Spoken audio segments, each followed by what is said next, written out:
Muito bem, meus amigos. Retornando aqui ao nosso Poder Judiciário, vamos agora analisar a estrutura, os órgãos do Poder Judiciário e suas respectivas competências. Um minutinho, para aí. Esse assunto, ele é de suma importância e de um grau elevado de dificuldade. Exatamente. Como nós falamos na apresentação do Poder Judiciário a vocês lá atrás, nós lembramos que a grande dificuldade do Poder Judiciário é que se trata de um poder muito técnico e que são informações que nem sempre você as tem à sua disposição na mídia, nos jornais. E o que se estuda dentro da estrutura desse Poder Judiciário, o seu funcionamento, os órgãos, as competências, conforme veremos agora, é algo muito interno, algo muito técnico, que só quem lida com o direito no dia a dia dos tribunais é que tem uma boa noção sobre o assunto. Então essa é a grande dificuldade. A rigor, como nós já falamos, e apenas para repetir, quando se estuda as competências do Poder Judiciário, muitas das competências relacionadas ali nos artigos a partir do 93, que se refere ao poder, ao Supremo Tribunal Federal, muitas das regras que lá são estudadas nem deveriam estar no texto da Constituição. São, na realidade, temas de processo civil, de processo penal e por aí afora vai. Então, essa é a grande dificuldade, ok? E não raro você vê pessoas estudando direito constitucional que quando chega ao Poder Judiciário, principalmente nessa parte das competências que veremos agora, ele passa por cima, ele deixa de lado por dois motivos. Primeiro, pela falta de materiais. Segundo, pela dificuldade de entender o que está escrito no próprio texto da Constituição. Esses esclarecimentos iniciais, meus amigos, são essenciais para você prestar bastante atenção. Primeira pergunta que você pode me formular, professor Zélio, onde é que está a teoria sobre isso? Infelizmente, em direito constitucional, você não vai encontrar nenhum livro de direito constitucional que traga a teoria sistematizada sobre isso. E por quê? Porque o que estudaremos aqui é processo penal, é processo civil, é processo de trabalho, é processo eleitoral. Ou seja, são matérias fora do direito constitucional. Então, qual é a sistemática de estudo disso? É analisarmos o texto da Constituição e em cima do texto da Constituição nós traçarmos os comentários de compreensão, ok? Muito do que está no texto da Constituição, na realidade, já é autoexplicativo, coisa simples, como por exemplo, qual é a composição do Supremo Tribunal Federal? 11 ministros, cidadãos de notável saber jurídico e reputação ilibada, não é isso? Ou seja, não tem dificuldade, é mera leitura, ok? Mas, quando se trata das competências, muitas delas, igualmente, também é mera leitura, mas outras você precisa ter uma compreensão técnica.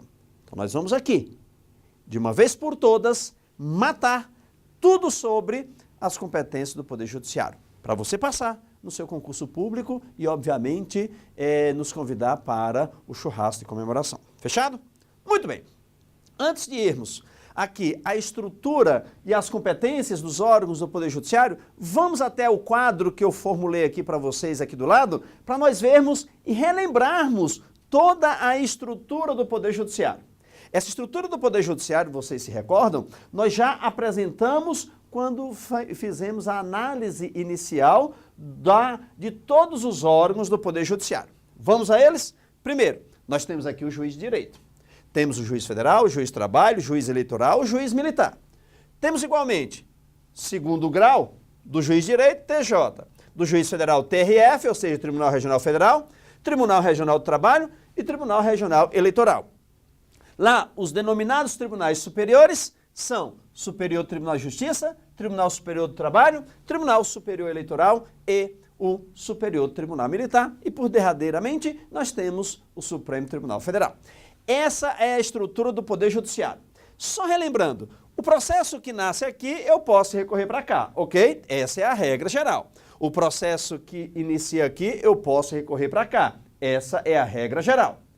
Recordam-se que nós comentamos aqui lá na análise inicial do Poder Judiciário que aqui eu sempre posso recorrer para o TRF, aqui eu sempre posso recorrer para o TJ. Mas o processo estando aqui ou aqui, nem sempre eu posso recorrer ao STJ. E por quê? Porque, conforme já analisamos lá atrás, o Superior Tribunal de Justiça, assim como os tribunais superiores, eles têm uma função específica, eles têm uma função especial. Recordam-se quando nós estruturamos lá, que nós colocamos aqui, daqui para baixo, instâncias ordinárias? Exatamente. Daqui para cima, instâncias especiais.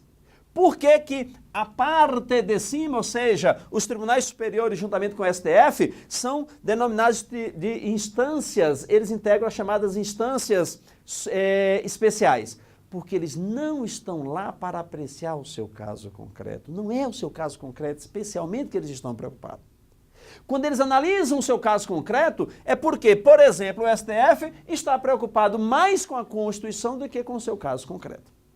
Conforme veremos no momento próprio, se o seu caso concreto foi violado em face da Constituição, mas o seu caso concreto não tem repercussão geral, ou seja, não tem interesse para toda a coletividade, o seu processo não chegará jamais ao Supremo Tribunal Federal. Ou seja, o seu caso concreto, a sua situação específica, não é de grande interesse para o Supremo. O Supremo está mais preocupado em preservar o texto da Constituição, ok? Então, aqui são as chamadas instâncias especiais. Reveja a nossa aula lá da estrutura inicial do Poder Judiciário, que essas considerações nós já fizemos lá. Estamos aqui apenas relembrando exatamente para termos uma regra de continuidade. E o que nós vamos estudar agora? Nós vamos estudar a estrutura de cada um desses órgãos do Poder Judiciário. Não só a estrutura, que essa é simples, é mera leitura, é saber que, por exemplo, o STJ é composto de pelo menos 33 ministros, que o STF é composto de 11 ministros e assim sucessivamente. Isso é simples. A dor de cabeça maior é entender o funcionamento e as competências de todos esses órgãos jurisdicionais. Ok, meus amigos? Então, essa é a análise que nós faremos. Vamos voltar agora para o nosso quadro digital, onde nós temos aqui no nosso quadro digital exatamente os artigos da Constituição. E nós vamos brincando entre o nosso quadro digital e o nosso quadro de pincéis normais, ok? Para nós podermos trabalhar como se eu estivesse aí na sua casa, na sua sala, no seu escritório. Vamos lá. Órgãos do Poder Judiciário.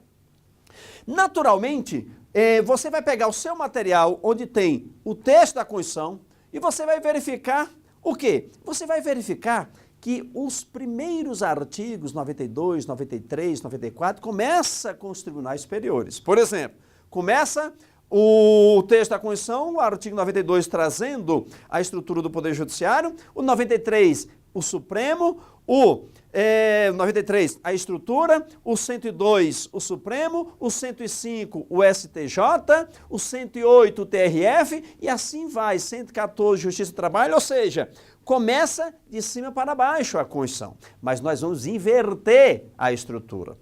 Nós vamos começar pelos juízes federais. E por que nós vamos começar pelos juízes federais?